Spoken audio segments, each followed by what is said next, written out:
Welcome, IT changemakers, to the DEX show with Tim Flower and Tom McGraw. Let's get into it. Hello, changemakers. Welcome back to the DEX show. I'm Tom McGraw. I'm joined as ever by Tim Flower. Tim, how are you? It feels like it's been a while since I've seen you. It's been a while. Yeah, doing well, Tom. Still lots of travel, so I always hate missing episodes. Unfortunately, it's tough to do a podcast when you're on an airplane, but I'm glad I'm sitting in a seat today and can jump in, especially with Emily. I'm looking forward to recording a podcast with someone from like an airport lounge at some point. We can arrange that. Still on my podcast. Yeah, I think it's going to happen. And you just mentioned Emily, our guest, who we'll get to momentarily. But you're old compadres, is that right, Tim? You've worked together for a few years, on and off. Yeah. So when I first started at NextThink, it was I started in 2015, and then 2016 it was right when Emily was looking at bringing NextThink in. So yeah, we go back a few years. Well, let's welcome her to the show. It's Emily Schlick. Hello, Emily. Emily, I'm not sure what your current exact title is. I know you're relatively new to your current position at Vizient. Is it Senior Director for Strategic Business Operations? Is that right? Yeah. So the funny thing about titles is there's titles that you have to have it from an HR workday perspective, and then there's what you actually do. So my external facing title is what you had just said, but internal, I'm the Senior Director of Digital Employee Experience, DEX. And implementing digital employee experience is something you've done for a few years now, Emily, right? I mean, this is you're one of the most, I would say, experience-minded technology leaders I get a chance to talk to, I would say. So I say, before we get into what you're currently working on, I mean, maybe hear a bit about your career in DEX so far. I mean, how did that journey start, first of all? Yeah, so maybe to answer why I'm a little bit different is my career's been full of a lot of left and right turns. If we were all turning the same direction, all left turns, I'd be going in a circle, and I hardly think that's the case. So I have been in the healthcare industry for most of my career, but I started out in schooling and in the working world as an HR professional. So spent years doing recruiting and employee relations. So then I transitioned into technology by way of supplier management, managing big outsourcing of contracts for our service desk, other IT service management, production support. And then about 7 years ago, I was tapped on the shoulder to start what we all know now as Digital Employee Experience.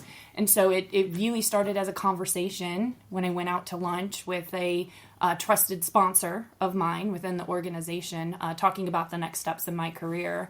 And it just so happened he was the lead of all of our collaboration products within technology. And he was getting so many escalations, some of them from high-profile exec admins supporting our executives. And he said, I have an idea. My day's filled with just addressing escalations, emails. Like I can't even get to, emails of substance because it's emails of complaints about how the technology is working for them.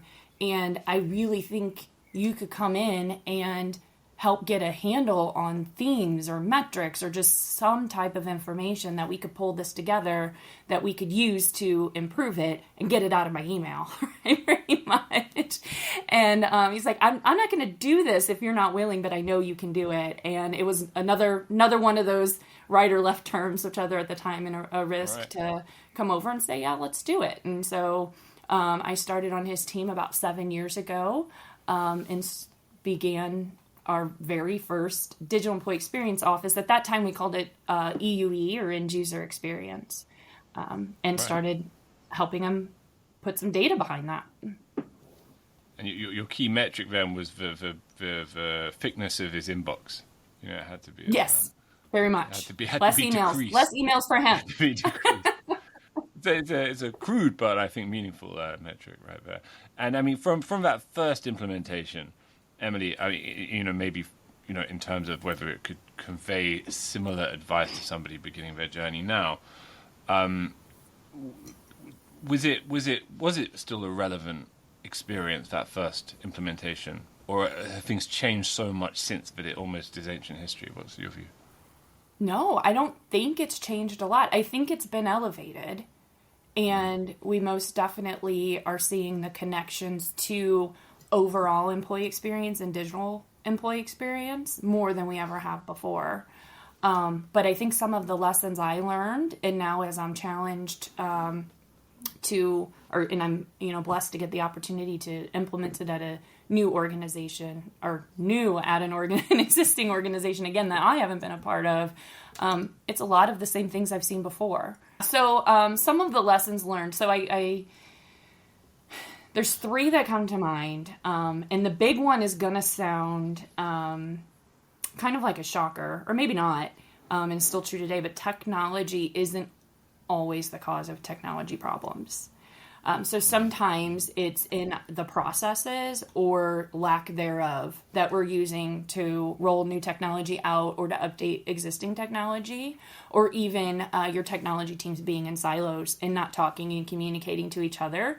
But many teams impact one experience. So if I'm an employee, I use multiple technologies throughout the day. If those teams aren't in sync, then you may be taking from one experience to provide a better experience. So not having a visibility into that holistic experience. So very early when we did this the first time, and I was, very much honored to come here and sit down and think about this, because it was like, gosh, we just did it, right?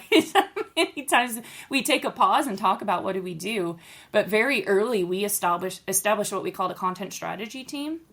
And so that was to better communicate to and from our employees about their experience under a very successful brand. So just by asking our employees, listening to what they tell us, and then taking action on that feedback, we improved their productivity, and they just had that feeling we were listening. The second thing, which I don't know if I didn't knock this one out of the park the first time, but I was already at a company, I guess for 6 years before I started the experience department. So I did have relationships already, but they weren't necessarily the ones I really needed. So it's building partnerships early, both with leadership and then peer relationships. So a DEX team alone is not going to be able to solve experience-related problems. So you have to invest time in learning the business and their pain points that employees are having, so you can use that knowledge to build partnerships with those both inside of technology, like infrastructure and support, security, and then outside of technology. So that one's huge. So like corporate communications, marketing, and HR. And then the final thing that I'm still experiencing now is when it comes to experience, you're collecting employees' perceptions about the tools and technologies they're provided to do their jobs. So that can change, on the daily, depending how their day's going, right? So there's never going to be one thing you can do that's going to solve for a better experience. There might be one thing of the day, of the week, of the month. So there's also not one measure. There could be a measure made up of many components, but there's not one measure that's going to tell you if you're having a good experience. And so having an initial survey or metric can be directional about what the employee's perceptions are at the time, but you have to dig in and collect other data to find that call to action or measure of success that's going to fix the thing that's rising to the top most now. So how do you know that you picked, the right thing, it was the right design, and that it solved the problem that you were hearing? And then you have to do it all over again. Like, you have to constantly keep that pulse over and over again. So, and the same thing could be said for getting a DEX department started. There's not going to be one metric that's going to tell you that DEX is going well. So you have to sit down and say, what does it look like when we have a successful digital employee experience? And how can we measure that? Is it number of projects, shared goals with those departments I mentioned earlier? You could look at something more hard like minimize abrasion, ticket reduction, or adoption, call to action metrics, things of that sort. Yeah, it really is great to have you on as a guest after so many years. So many stories about coming out to see you guys and working with you on the ground. It was a really good time to see you, and it's why I came to NextThink, is to see customers or prospective customers that really get it, that want to do something different in IT and change the paradigm. So it's always great to see a customer go through that journey. You were one of the very early customers, though, who looked at NextThink a little bit differently. Most were looking at it from the device point of view and then aligning it with the employee. My recollection is when we came in, you were already down the path of doing an internal NPS. And you actually had an NPS score that you had done either manually or through other means. But growing from those early days, does your approach to the implementation or the how you look at employee and the device, are you looking at it the same way, or have your thoughts on implementing that kind of an approach changed? I would say they've evolved a little bit based on learnings, as it should, right? So, we started with NPS, and that was not the right thing. And we had a whole session on that. But, Yeah. it was one question that was not the right metric, but that's what we learned, was it was not the right metric. So then we developed our own internal score that was made up of different components. And, that was going okay too, but it wasn't really widely understood. Therefore, it was tough for our engineers and other friends in technology to take action on something they didn't quite understand. So I think one thing I've learned is to not overcomplicate it. Like, simplicity is better. And there's so much data we can look at, and you all know that, getting aggregated. There's so many things, but really getting a handle and understanding where does that data you're looking at on that technology or that technology in general intersect with the human that's using it, and what is that experience? Because if you prioritize without that feedback constantly, or even just in little pockets, like, you don't have to pull the whole enterprise, right? So just start small.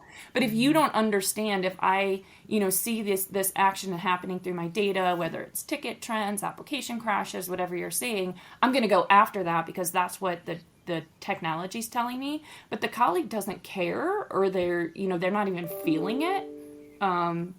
And something else might be a problem. Like, how do I use M365 tools to be more organized? Like, that might be the biggest thing that impacts their productivity. So I think the biggest thing that I've learned is to not go after that one metric, which is tough, because our leaders want that. They want the one metric of success, especially in a data-driven organization. And so you have to really shift to mini success metrics based on what's really going to be impactful, like I said, when the human's touching the technology. So you have to understand their jobs. You have to do journey mapping, or get in there and say, how do you do your job every day, and how can we look at the technology you're using to make it better? And then you go look at the data once you have that problem to solve. I wouldn't necessarily always use the data to come up with the problem to solve without that human feedback. Right. It is a paradox that I've seen for decades, even in IT, that there's a desire to keep it simple, get rid of complexity, just drive to the end. What's the final answer? Don't get too complicated. But technology is complicated and complex, and people are even more complicated, right? So you've got to be able to look at all the pieces, but also cut through the noise and get to really what matters. So over the years, one of the exciting things is to see a product like ours evolve over time. It certainly has evolved from when I was a customer. There was no Act, there was no Engage. It was just the analytics piece.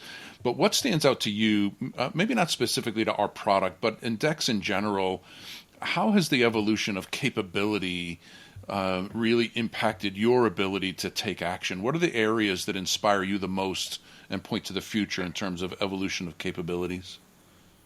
Yeah, so I was a big fan of Engage, and I do miss it. Like, we next thing here, we need to change that. We don't have a tool yet here at all, so we are in very foundation, getting off the ground here. So we'll keep looking at it. But for instance, we're getting ready to launch our survey strategy, and I haven't solved the problem of not having it be an email. And so what I really loved about the Engage module is we didn't even use it to its fullest capacity before. We used it to collect our pulse survey.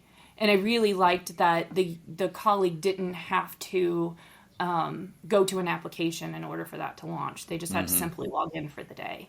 I thought that's really not another, I haven't been able to find that anywhere else yet. And the way that we didn't use it, though, was meeting them right in their journey. And so I think that's where the tools are evolving, is they're understanding more about the behavior of the person, like I was saying before, the behavior of the person using the technology, and then being able to use some of that AI or intelligence to say, you just did this action, did you need help? Or, if we do this action, if we clean up something, it will help you run better. Do you want to do that? Yes or no? So being able to interact with the end user, I think, more directly is definitely an evolution, kind of that self-service that I think I've seen evolve a little bit more over the past couple of years than when I first started using the tool. Yeah. And you've stayed in your industry, right? You mentioned you're in healthcare. You've got a long set of experience in healthcare. Do you see any specific challenges or opportunities related to DEX in healthcare that might be different from others? Healthcare. So the biggest challenge for experience in healthcare is the sensitivity of the data from my perspective, or from my seat in trying to focus on employee experience of those working in healthcare, is we've got to be as secure as we can be to keep individuals' data from getting out into the universe. Keep it secure. They're trusting us. Our clients and our patients and members, they're trusting us to keep their data secure. And you all may know, but experience and security don't always go hand in hand. Sometimes you have to give a little bit, and usually it's not security that's giving a little bit. And so sometimes that makes our job a little bit different in helping our colleagues understand that this isn't the best experience, but it's what we have to do to keep our clients' information secure. So that's one thing I see. And I don't know if it's necessarily healthcare. So I've been in IT, in healthcare, but always pretty removed from the front lines, but making sure our employees can get their jobs done, right? But I've now seen the difference in size and complexity of different organizations. So throughout my career line, I've worked from companies from, when I first started, 4 individuals at a littlest staffing firm to the biggest, it was 100,000 employees. And now in a smaller organization of about 5,000. And what I've noticed through that, and this might be with some of those big healthcare systems too, is the bigger you are, the more complex just getting the basics becomes. And so if I think about healthcare workers that might be on the front lines of big health institutions or big health organizations, is, they're on the front lines getting their jobs done, and sometimes those basic things just don't work right for them that could impact patient care. But because it's so big and maybe have mergers, acquisitions, things of that sort, it's tough to get those basic things right. And then an experienced organization like mine would spend a lot of time just on basic technology, but at scale, but at a big scale. So I think, what do we used to say, like, small problems, big company, right? Now, in the smaller organizations, it's smaller scale. So it's a little bit easier to manage and get the basics right. And you can start moving into more exciting technology like AI, adoption, the user interface, and more preferences and experience based than just getting the basics right. So I'm excited about that, where I currently am, but that's probably more of what I've observed, because technology is always 2 or 3 times removed from the front lines. Maybe that's the problem. Maybe we need to get out there, right? I agree. Maybe speaking of which, and getting on to sort of DEX more generally once again. I mean, in your view, Emily, you're well placed to comment, I think, but what personal qualities and professional skills best suit somebody to specializing in and focusing on DEX, do you think? Oh gosh. So what immediately pops into mind is ability to influence others who don't have to listen to you. It's a new, it's new, it's Really. on the map. So, and you know, that comes with experience. I don't know. I've asked others have asked me recently, if I could talk to that or speak on that. I'm thinking about it. I'm like, I don't know. I have to just sit down and think about retrospective. What have I done and how I could teach somebody else. But, I also don't think DEX, I know DEX doesn't have to have an extremely technical background, and sometimes it's better if we don't. I'm a HR professional, gone tech. I don't have the technology trained background. I shouldn't say I'm not a technologist. I've been in technology for 13 years, so through osmosis and solving problems, like I understand it, but I didn't go to school for technology. And early on, I think that was impactful to me with not having some of the tech respect with peers at the table. But I think when it comes to DEX, that's the benefit that drives is when you don't walk into the room knowing everything about the technology solution that's going to be implemented, and you're coming at it from what the majority of our other employees are going to experience. And that's one is I think sometimes we try to repurpose engineers, and don't get me wrong, I've got great partners in infrastructure and support, and we establish shared goals, and they spend some time on my team, and we couldn't get DEX done without them. But we complement each other very well in them bringing the technical solution and know-how, and us bringing that perspective of this is what's going to happen with the human once we roll this out. Or, you know, when you say certain words, we're going to have to humanize them a little bit, such as you'd be surprised that, you know, in how many people don't know what SMS messaging is. Or maybe I am, because I've been in in technology for a long time now. But if you're sending a message out that we no longer use SMS messaging to authenticate, or if you say no longer use SMS authentication to a colleague that doesn't have a high tech acumen, they're going to cruise right by your message or check out. They don't know what you're talking about. But if you say, hey, you're not going to get text anymore, that's what's real. And so that's the benefit when you're have more of that empathetic mindset. So the skills that I look for out of the gates,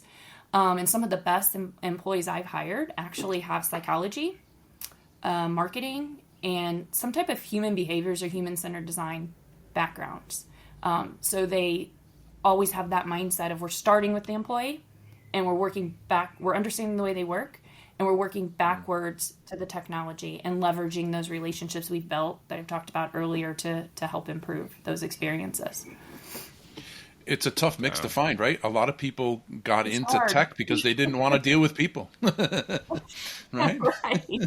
Well, and then so that's true. So I don't know that you're going to find one person that possesses both sides of that coin. Right. So that's where those partnerships become key. And then what I've found is if you start early in building the partnerships, then they want to have you around. They don't want to do the communications or the surveys or understand the human behaviors. And that's fine. So then we'll take that part on, and let's partner together and improve these experiences. And it makes for a great partnership. Cool. Such an interesting closing observation there. And really, really great to speak to you, Emily. Thank you. And I'll do a quick plug too. The DEX certification. I've had all my team go out and consume that. I'm sending it to my partners, even new recruits. I'm recruiting for a job right now. I sent them there. I'm like, go out. This is it. Like, I couldn't have wrote it better. We've always thought very similarly in that, and I enjoyed that. So that is, we have some very close DEX show colleagues who are instrumental architects in the certifications. I'd be really, really happy to hear that, Emily. We'll be sure to let them know and make sure they listen to this. All right, Emily. Great to see you. Great to see you again. To make sure that you never miss an episode, subscribe to the show in Apple Podcasts, Spotify, or your favorite podcast player. And if you're listening on Apple Podcasts, make sure to leave a rating of the show. Just tap the number of stars you think the podcast deserves. If you'd like to learn more about how NextThink can help you improve your digital employee experience, head over to nextthink.com. Thank you so much for listening. Until next time.